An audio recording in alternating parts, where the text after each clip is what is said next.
Hey everyone, welcome back to all my listeners. This is episode 3 in season 18.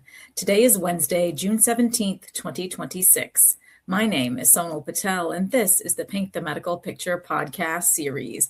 All right, you guys, so it is already halfway through the month of June. You know, it is almost the start of summer. We're tiptoeing to it, to the summer equinox. I know I can't wait.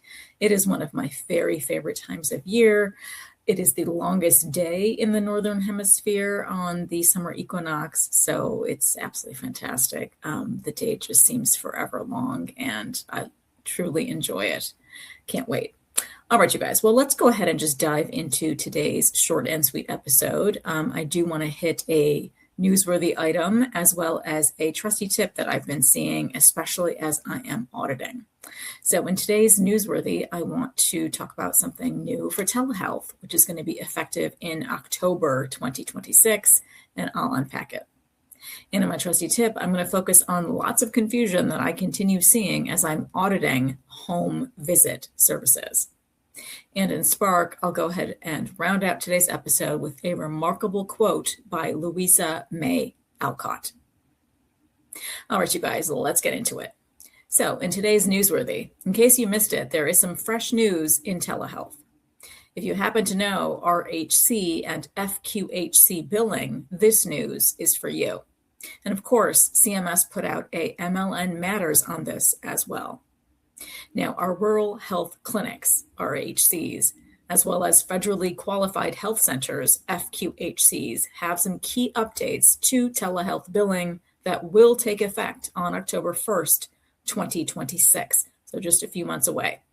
Now, for dates of service on or after October 1st, 2026, RHCs and FQHCs must bill the individual CPT or HCPCS codes that describe the distant site telehealth service they provide instead of HCPCS code G2025.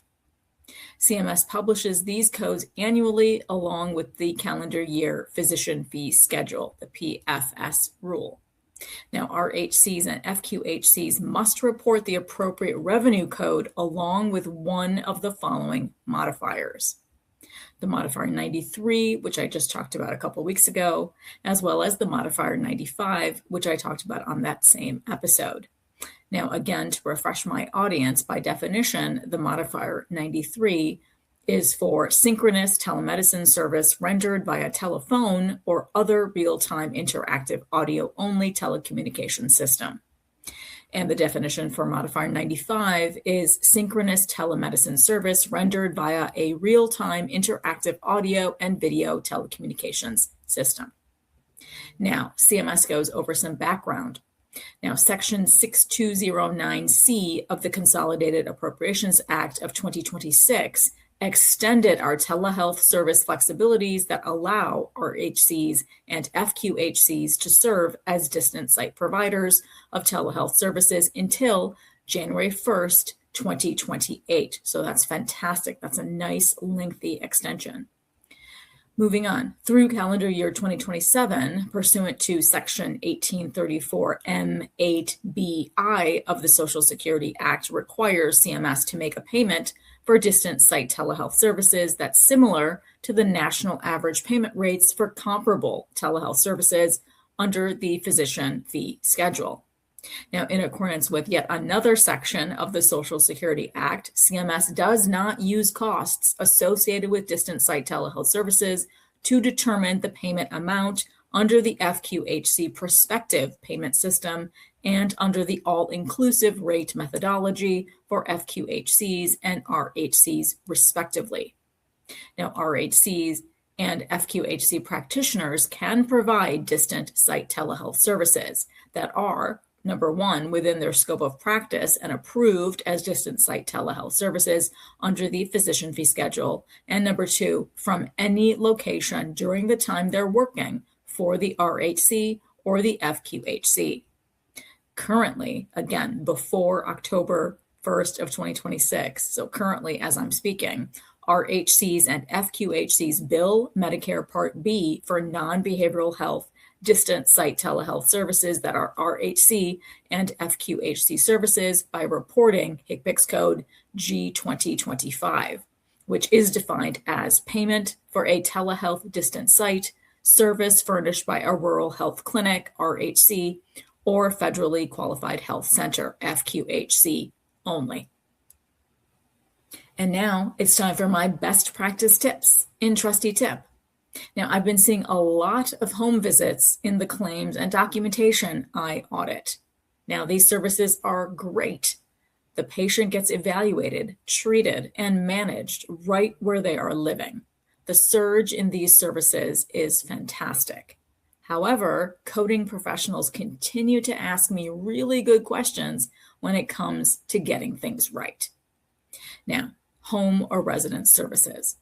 Great question that I get asked. Does Medicare allow payment for E&M visits in a patient's home?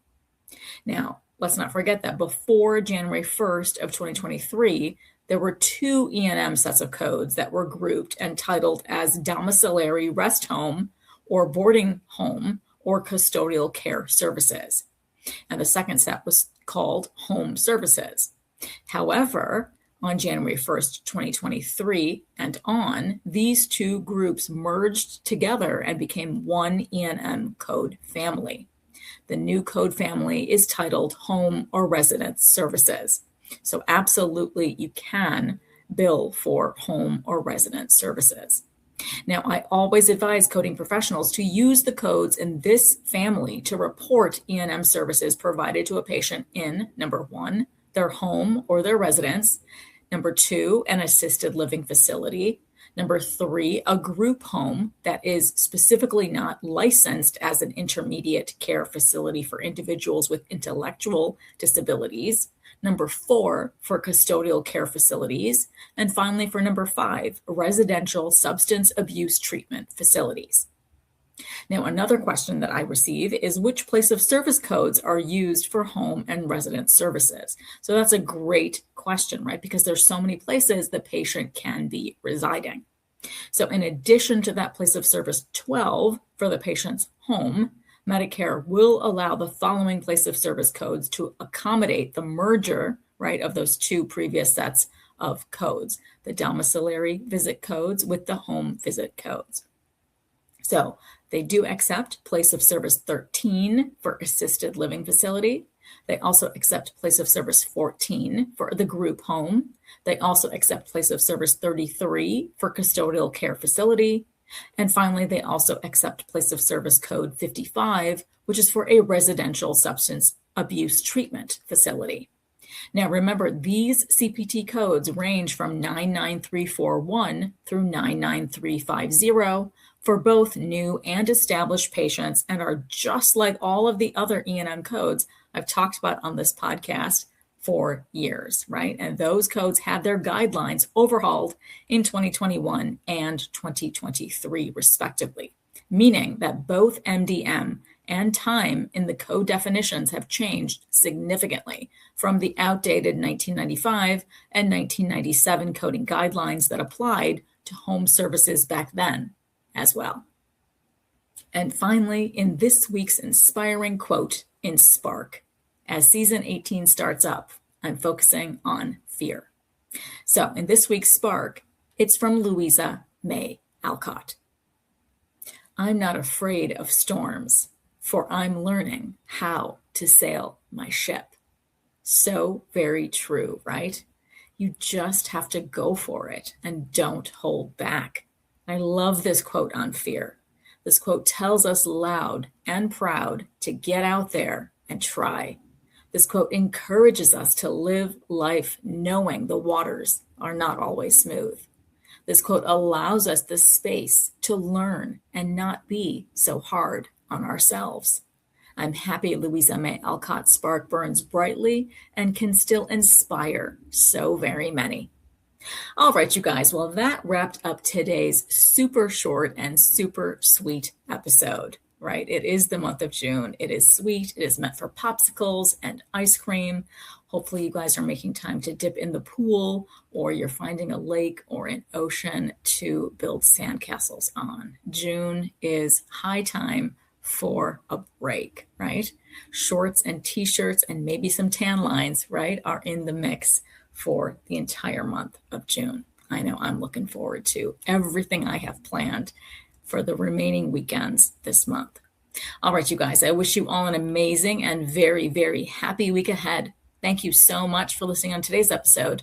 And I hope every week with me brings you closer to helping your providers paint a masterpiece. See you next Wednesday.